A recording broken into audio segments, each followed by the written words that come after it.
Bom dia, bom dia, bom dia, bom dia para vocês. Espero que esteja tudo bem. Vários fechados, é pai. Bom dia. Eu estou continuando a parte de propriedade coligativa com vocês, beleza? O que eu passei de propriedade coligativa? Eu passei as definições de propriedade coligativa, diagrama de vasos, pressão máxima de vapor e ponto de ebulição, tempo de cozimento. Cheguei a passar para vocês tonoscopia e ebullioscopia. Conversa comigo. Um de cada vez. Beleza. Então ficou faltando crioscopia e pressão osmótica, correto?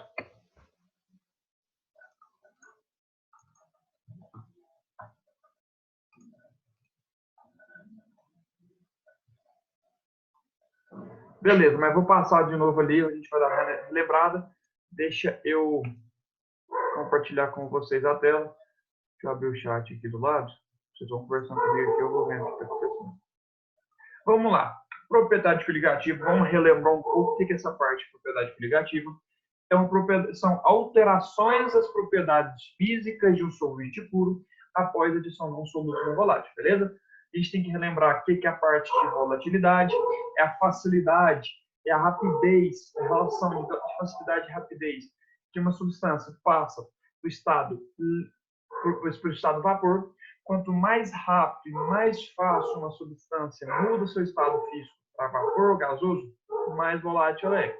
Ou seja, o álcool é uma substância mais volátil que a areia, por exemplo. Então, volatilidade é muito importante a gente lembrar. Pressão máxima de vapor, que é a pressão exercida pelo vapor sobre o seu líquido. A gente falou de tempo de cozimento. E as 4 propriedades coligativas. Falei para vocês que quando a gente adiciona os solutos não voláteis, a gente altera as 4 propriedades coligativas juntas, beleza? Não existe alteração apenas de uma, ou de duas, ou de três. A gente vai estar alterando essas 4 propriedades físicas. Então, a gente fez a alteração da tonoscopia, ebullioscopia, crioscopia e pressão osmótica. Claro que cada um aqui vai estar alterando uma propriedade física desse meu solvente puro. Lembrando da tonoscopia, que é a diminuição da pressão máxima de vapor, né? Quando a gente adiciona um soluto não volátil, a gente aumenta as coligações, por isso que é coligativo. Aumentando as coligações, eu dificulto a passagem de líquido para vapor, que estão mais interagidas, as ligações intermoleculares são maiores. Né? Então, isso aqui é muito importante, ó, interação intermolecular, a gente vai usar bastante. Então, isso vai explicar a tonoscopia, ebullioscopia e a crioscopia, beleza? Devido às interações intermoleculares, com o aumento das coligações, eu tenho a diminuição da pressão de vapor, eu tenho o aumento do ponto de ebulição. Ah, mas sempre vai ser assim? Sempre vai ser assim. Então, toda vez que eu trabalhar ali com tonoscopia com vocês, queda, diminuição da pressão de vapor. Toda vez que eu trabalhar com ebullioscopia, aumento do ponto de ebulição. E a gente vai falar da crioscopia agora. O que seria crioscopia? Crioscopia é o estudo da diminuição, abaixamento, queda da temperatura de congelamento do solvente provocado pela adição de um soluto não volátil. Tem alguns lugares que eles trabalham isso aqui como ponto de fusão, beleza? Eu prefiro trabalhar com temperatura de congelamento. É mais fácil de explicar, é mais fácil de entender. Porque pelo fato seguinte, quando a gente adiciona esse soluto não volátil, a gente vai estar dificultando a passagem de líquido para sólido. E o ponto de fusão é o contrário, de sólido para líquido, ok? Então, vamos trabalhar com temperatura de congelamento. Após adicionar um soluto não volátil. Me dá um exemplo prático disso.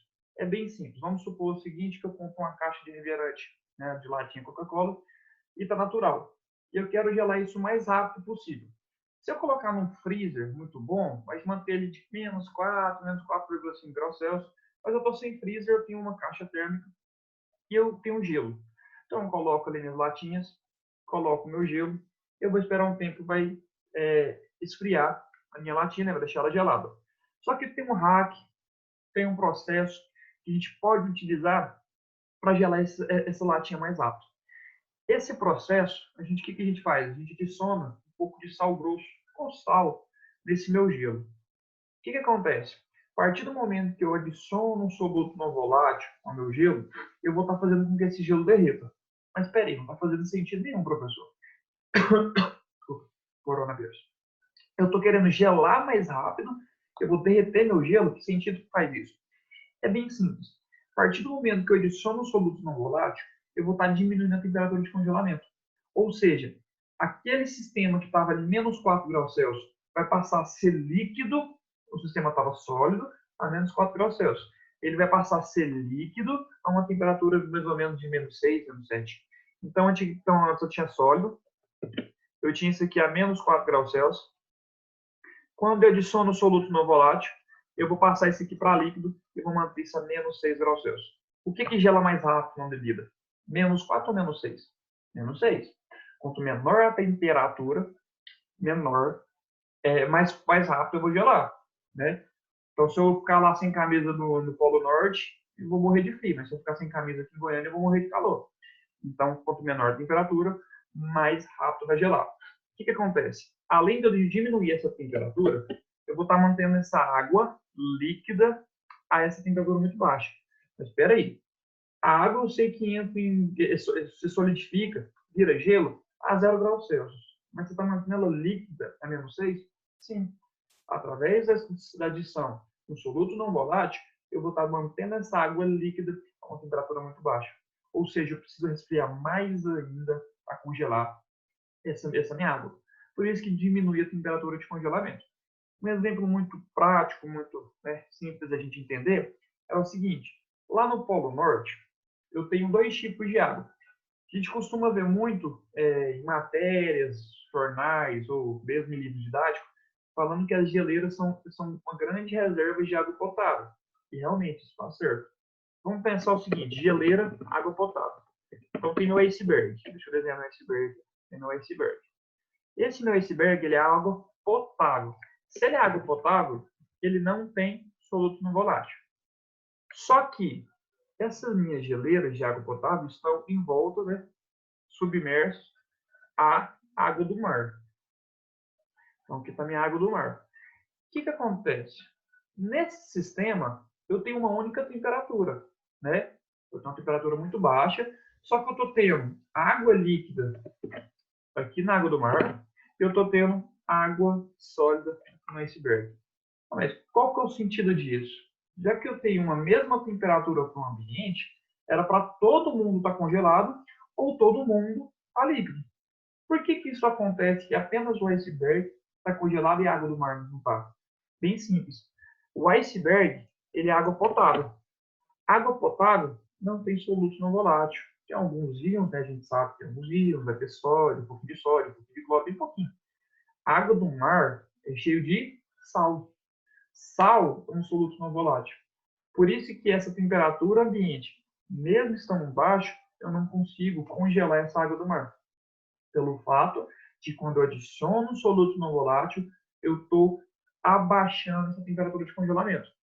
Lá quando a gente trabalha em ebullioscopia, a gente viu uma escala mais ou menos assim, ó, onde a água entra em ebulição a 100 graus Celsius e o ponto de fusão a 0 graus Celsius. Então tá aqui. Quando a gente adiciona um soluto não volátil, o que acontece? A gente viu na ebullioscopia que ocorre o aumento do ponto de ebulição. Então tá aqui. Ou seja, eu preciso fornecer mais energia para fazer que isso aqui evapore. E na crioscopia a gente está vendo que ocorre a diminuição, a queda da temperatura de congelamento. O que acontece com a minha escala? Ela estica. Ela está aqui na escala, ela vai para cima e ela vai para baixo. Isso acontece quando a gente adiciona um soluto não volátil. Para eu evaporar, preciso fornecer mais energia. Para eu congelar, eu preciso diminuir ainda mais a temperatura. Beleza? Isso que acontece quando adiciono um soluto não volátil. Posso fazer o experimento da seguinte forma. Pega lá 2 gelos, coloca ali dentro cada um em copo, e um normal e um cheio de sal. Vocês vão ver que o cheio de sal vai derreter muito mais rápido, pelo fato de adicionar um soluto não volátil. Eu vou manter aquele líquido. Beleza? Um exemplo prático, então eu tenho aqui as minhas molequinhas de água. Note-se que eu tenho esse ponto de temperatura de congelamento, certo? Então aqui eu só tenho molequinhas de água. que acontece com o congelamento? Sabendo eu que toda molécula de gás, né, tem um gás, as moléculas estão muito espaçadas, são um caos completo, né? Elas têm muita energia e estão espaçadas. A partir do momento que a gente vai diminuindo a temperatura, a tendência é que todo mundo fique mais juntinho. Você vai diminuindo a temperatura, as moléquinhas de gás vão se aproximando, se aproximando, se aproximando e viram líquido. Estão mais próximos daquilo. A partir do momento que a gente vai diminuindo a temperatura, as moléquinhas vão se aproximando, aproxima até solidificar. Quando ele se solidifica, virou sólido. Então, antes que estava um caos, a gente vai diminuindo a temperatura, as moléquinhas se aproximam até solidificar. Quando a gente adiciona esse soluto no volátil, que é justamente essa bolinha vermelha aqui, a gente nota a queda dessa temperatura de congelamento. Por que isso acontece? De novo, as interações intermoleculares. As interações intermoleculares são responsáveis para aumentar o ponto de ebulição, para diminuir a pressão de vapor e para diminuir a temperatura de congelamento. Beleza, eu entendi que no ponto de ebulição requer mais energia porque as moléquinhas estão mais coligadas, você precisa de quebrar essas ligações intermoleculares. A pressão de vapor eu entendi que abaixa porque as moléquinhas estão mais coligadas, estão mais juntas, logo eu tenho menos vapor. Mas e a crioscopia? O que acontece? É bem simples. Da mesma forma que as moléquinhas são coligadas nos outros exemplos, elas também vão estar coligadas aqui. Só que as moléquinhas de soluto, elas são invejosas. Né? Elas são invejosas. Primeiro que elas não querem que elas evaporem. Fica segurando a água. Né? O soluto fica segurando a água aqui, não quer que elas vão embora. E segundo, que as moléquinhas de soluto não querem que as moléquinhas de água fiquem próximas. Quando a gente vai diminuindo a temperatura, o solvente vai aproximando até solidificar. O que o soluto faz? Ele vai separando. Ele vai impedindo com que a molequinha de água se aglomere. Então, quanto mais soluto eu tenho, maior a ideia, mais molequinha de soluto está afastando a molequinha de água. E a molequinha de água está querendo aproximar, está querendo aconchegar, o soluto empurrando. Não. Então, eu preciso diminuir tanta temperatura para que as moléculas de água consigam se juntar, né? Aglomerar, formar um cristal, gelar, solidificar.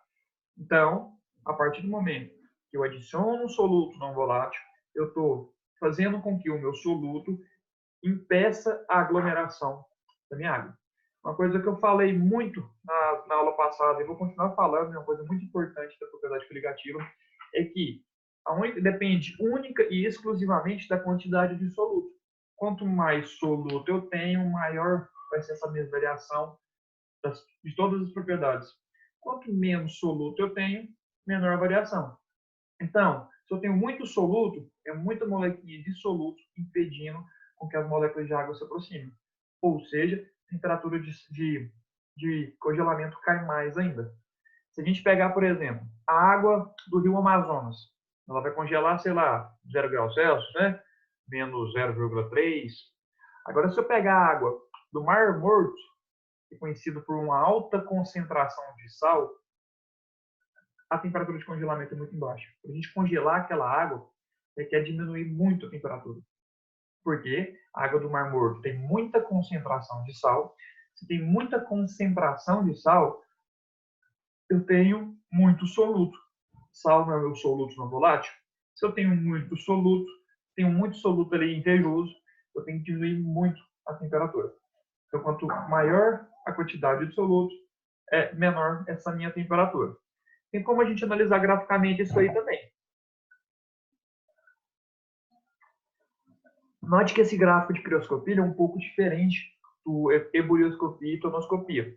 Se a gente parar para pensar, eu tenho aqui nessa curva que eu estou passando aqui agora, líquido puro. Esse líquido puro está aqui.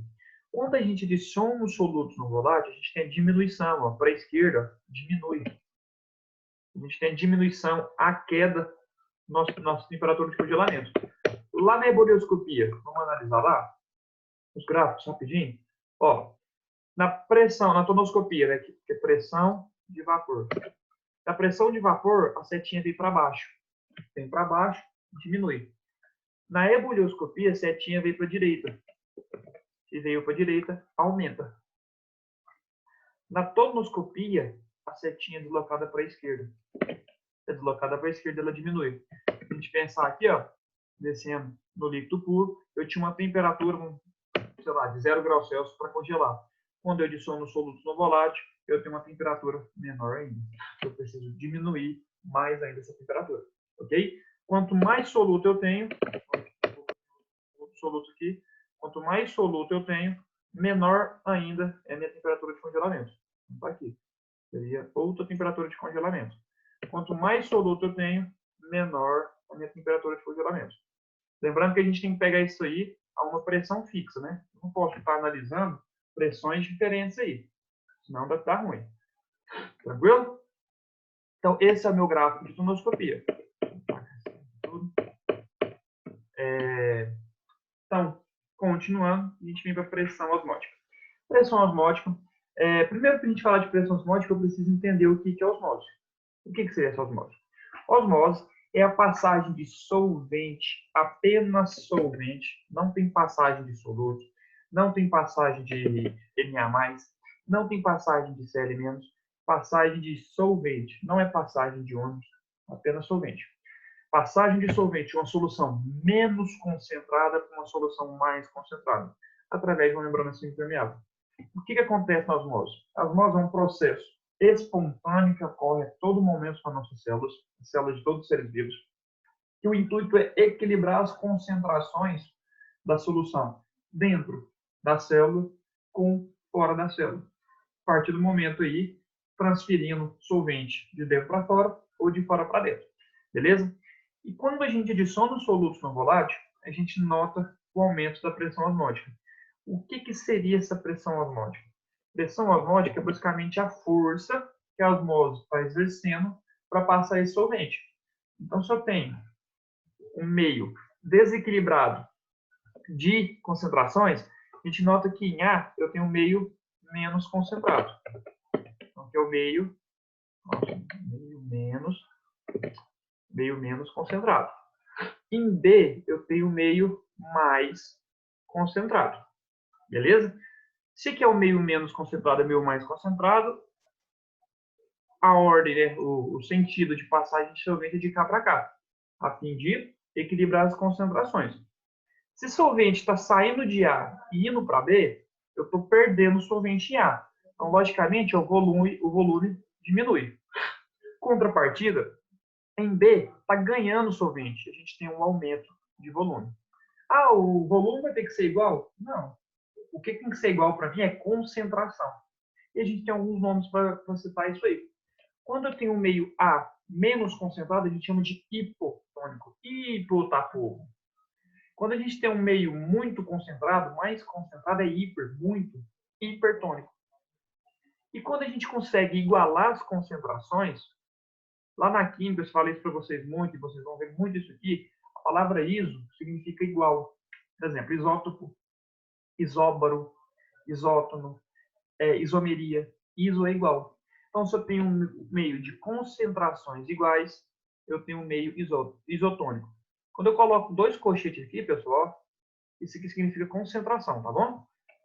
Então, isotônico é igual com concentrações iguais. O que acontece na pressão osmótica? Quanto mais soluto no volátil eu tenho aqui, mais rápido e mais forte esse solvente quer passar para cá, para equilibrar essas concentrações o mais rápido possível.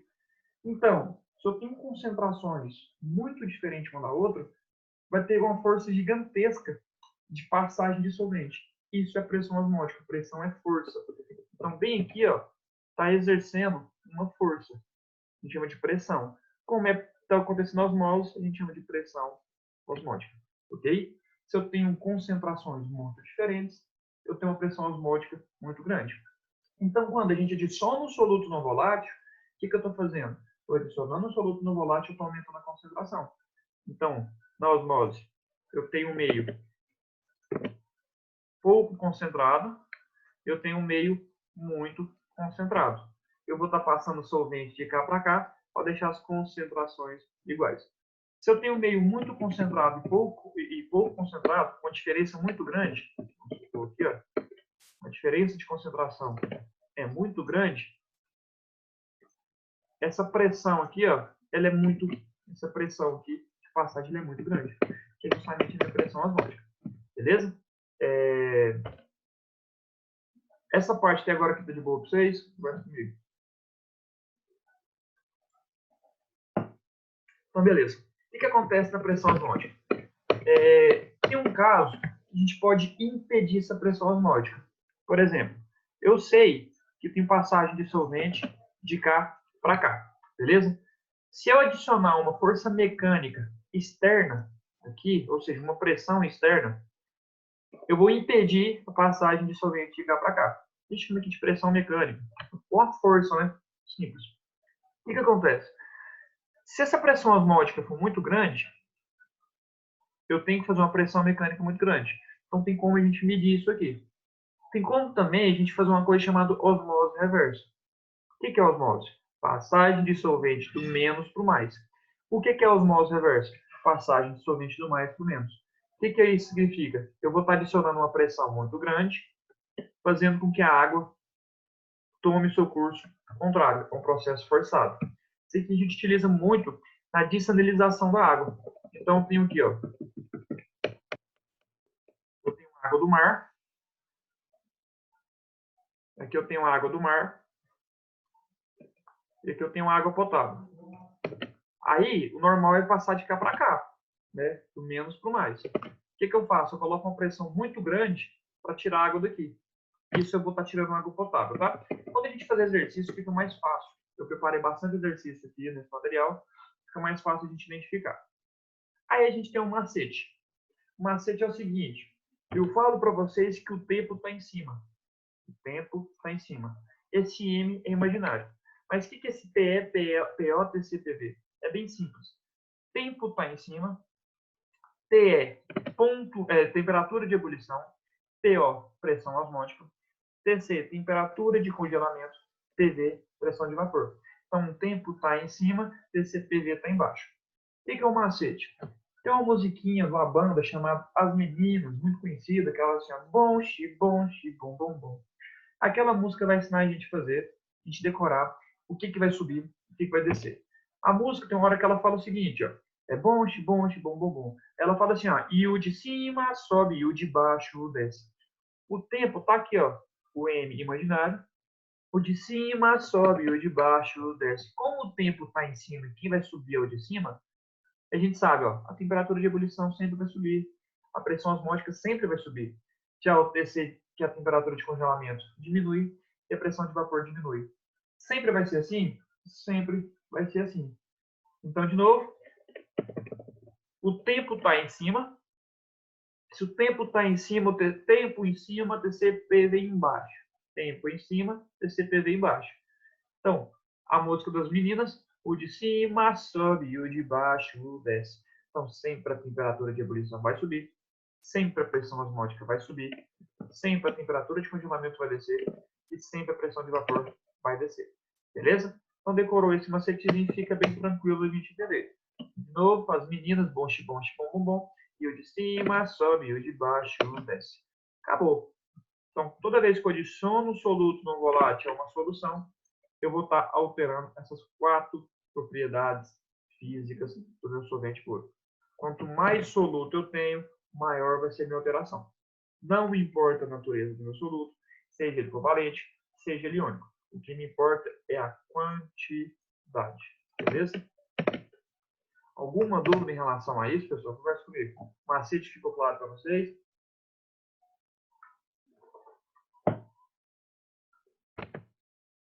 De cada vez vamos dar briga.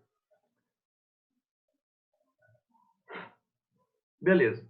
Vou fazer só um exercício para a gente entender, que é o da Alice. Vamos lá. Ele fala assim, ó, osmose é um processo espontâneo que ocorre em todos os organismos vivos e é essencial à manutenção da vida. Uma solução de 0,15 mol de NaCl, cloreto de sódio, possui a mesma pressão osmótica das soluções presentes nas células humanas. Ou seja, a nossa célula humana tem uma concentração mais ou menos média de 0,15 mol por litro. A imersão de uma célula humana em uma solução 0,20 mol de NaCl tem como consequência. A imersão é colocar dentro, não é? Vamos pensar o seguinte, 0,15 mols por litro é concentração menor. Então, aqui é o menos concentrado. 0,20 mols por litro é o meio mais concentrado, certo? É notório pelas concentrações. O que acontece? Osmose é passagem do estado, é passagem apenas de solvente do menos concentrado para o meio mais concentrado, certo? Vamos pensar o seguinte, sabendo que concentração é número de mols sobre volume, lá no meio menos concentrado, se o solvente está indo embora, o volume aumenta ou diminui? O solvente está indo embora, então o volume diminui. Então o volume aqui, ó, diminuiu. Quando o volume diminui, a concentração aumenta, inversamente proporcional. Já o 0,20 mols por litro, que é o meio mais concentrado, o solvente está chegando. Se o solvente está chegando, o volume aumenta. Consequentemente, a concentração diminui. Então, o que vai acontecer?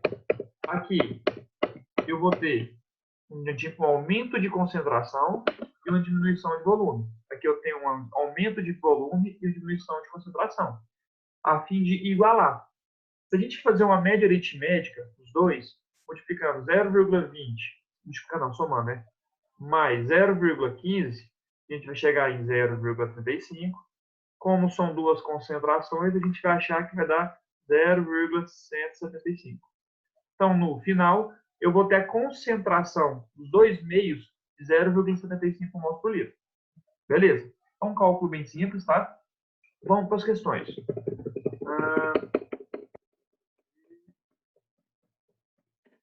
Letra A. A adsorção de íons Na+ sobre a superfície da célula. Vamos lá. A dissorção é justamente ficar na superfície. Só que ele fala o seguinte, a osmose não tem nada a ver com a dissorção. Vai acontecer a dissorção? Sim, pode acontecer. Só que a osmose é passagem de solvente do meio menos concentrado para o meio mais concentrado. Isso que é osmose, né? Lembrando lá? Osmose, passagem de solvente, que é a solução menos concentrada, com a solução mais concentrada. Ele falou de adsorção de Na+. Não tem nada a ver uma coisa com a outra, né? Ah, não entendeu a conta. Vamos lá. Manda, é o seguinte. Eu preciso igualar as concentrações. Beleza? E aqui eu tenho o meio menos concentrado e aqui eu tenho o meio mais concentrado. Tranquilo? Quando eu diminuo o volume, vamos fazer aqui a forma de concentração de novo. Concentração, número de mols sobre volume. Aqui eu estou tirando o solvente passando de cá para cá. Se a gente entender da osmose aqui, ó, note que na solução menos concentrada o volume diminuiu. Beleza? Se o volume diminui, vamos fazer o cálculo lá de novo. Toda vez que o volume diminuir, quando o volume diminui, eu aumento a concentração. Beleza? Contrapartida, esse meio aqui, ó, de 0,20 mols por litro, que é o meio mais concentrado, ele aumenta o volume. Ó. O volume aumentou.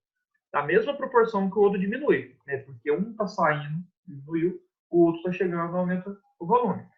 Então, quando você aumenta o volume, você diminui a concentração. Então, a concentração 0,15 mols está aqui, concentração de 0,20 mols está aqui. Eu vou diminuir essa concentração e vou aumentar essa concentração até igualar. Esse é o papel da osmose. Então, está 0,15 e aqui está 0,20.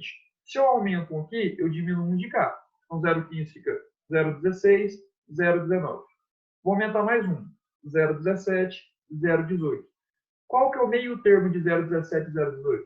0,175, 0,175. Como que eu posso fazer esse cálculo? É bem simples.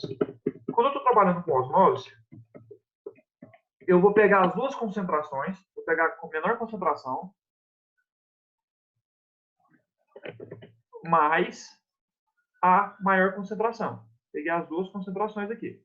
Vou somar, deu 0,35. Beleza. Eu tenho uma concentração aqui final. Só que como eu estou trabalhando com duas concentrações, uma menor e uma maior, eu vou fazer uma média. Vou dividir por 2. Sempre eu vou fazer isso. Ah, vai ser sempre por 2? Sim, geralmente a osmose é sempre entre 2 meios. Não vai ter mais do que isso, ok? Vai ser o meio interno e o meio externo. Não tem como fugir disso. Não tem uma terceira dimensão. Então, depois de somar, eu divido por 2. 0,35 dividido por 2 dá 0,175. Ou seja, no final de tudo, eu vou ter essa concentração igual a 0,75 e essa concentração igual a 0,75, onde o papel da osmose é igualar as concentrações. Então, em outras palavras, aqui seria mais ou menos 0,15 e aqui seria o 0,20. A partir do momento que ocorre a osmose, as duas concentrações vão se igualar. 0,175. Beleza? É só somar as duas e dividir por 2. Entendeu? Se uma tiver aqui, por exemplo, 0,1 e a outra for 3. Você soma as duas, dá 4, divide por 2, você vai ver que as concentrações das duas dá 2. Então, sempre eu vou somar as concentrações e depois dividir por 2. Aí eu tenho um meio isotônico. Eu tenho concentrações iguais. Iso igual. Deu para entender, Amanda? Conversa comigo. Valeu, é nóis. Então, beleza. Então, vamos aqui para a questão. A dissorção não é. Ele fala o seguinte: difusão rápida do íon Na+ para o interior da célula. Pessoal, difusão é passagem, ok? Só que ele fala difusão rápida de íons Na+? Não. Só vai ter passagem, só tem difusão de solvente. Então, também está errado. Esse aqui, ó, rápido, íons Na+, não é. Letra C. Diminuição da concentração das soluções presentes na célula. Opa, a gente viu o contrário. Inicialmente era 0,15, final ficou 0,175. Então aconteceu o aumento. Então esse aqui, ó, diminuição está errado. Então a letra C também está errado pelo fato disso, né? Se ele falasse assim, ó, diminuição da concentração da solução fora da célula, né? Aí é uma coisa. Mas da célula não. Da célula ela aumentou. Letra D. Transferência de íons Na+. Não preciso nem te falar ver o resto. Na+ não passa para lugar nenhum. Então, letra E. Transferência de moléculas de água do interior da célula para a solução. É sempre transferência de água do interior da célula. Interior da célula, menos concentrado, para o meio mais concentrado. Certinho. Transferência de solvente do menos concentrado para o meio mais concentrado. Professor, sempre vai ser da célula para fora? Não. Você pode encontrar um exercício, por exemplo, que a célula tem uma concentração de 0,20 mol por litro e é submerso ou imerso, né, em uma solução de 0,10. Então a gente tem que tomar cuidado com as concentrações. Nem sempre de célula para fora. Pode acontecer de fora para dentro. Ok? Alguma dúvida, pessoal? Tá tranquila das propriedades coligativas? Tá de boa? Conversa comigo.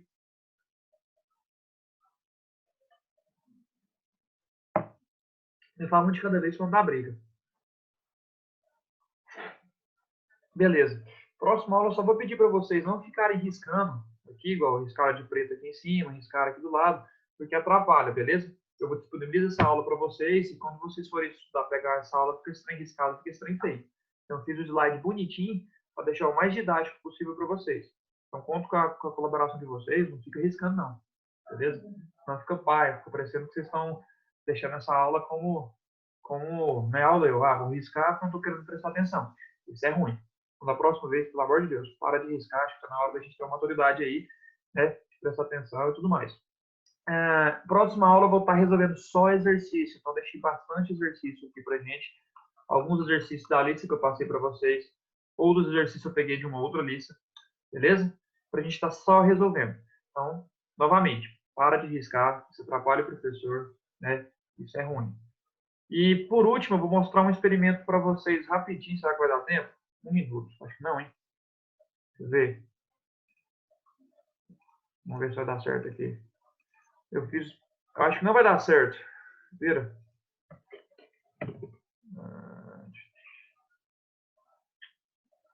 Acho que não vai dar certo. Não vai dar tempo. Não vai dar tempo. Próxima aula eu mostro para vocês que eu fiz o experimento rapidinho em casa. Para mostrar para vocês o que é osmose. Beleza? Então, próxima aula só exercício e eu vou mostrar o experimento. Me lembre disso aí. Então, gente, até mais para vocês. Beijo no coração. Tchau, obrigado. Bons estudos. E é nóis. Próxima aula só exercício. Tá, obrigado.